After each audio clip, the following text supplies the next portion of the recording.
Sisi wanaume kaka, inabidi uwe na roho ngumu, kuvumilia. Kukaa na mwanamke mmoja inatakiwa sacrifice, ni ngumu. Mimi si mkweli, mimi sio muongo.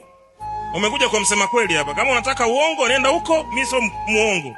Ni ngumu kuishi na mwanamke mmoja, ni ngumu. Ni ngumu kaka, ni ngumu. Ni ngumu. Ni ngumu kaka kuwa na mwanamke mmoja, ni ngumu. Yaani inabidi sacrifice, ni kujitoa muhanga. Baba yangu Ibrahim kachemka, mimi nani? Ni ngumu. Unacheka? Ni baba wa imani yule Ibrahim, baba wa imani. Manake mimi ndamzidi Ibrahim imani. Kwa hiyo wakati mwingine kaka unakutana na mashine, unaiangalia, unaambia kwa jina la Yesu, unageuka hivi na kuambia angalia ya mwisho bia haya. Ni ngumu. Ni ile hali ya kukaza tu, yani bila kukaza utoboi kaka. Inabidi ukaze kwamba na mheshimu huyu mwanamke, na jiheshimu mwenyewe, na mheshimu na nani? Na Mungu. Lakini kaka sio rahisi.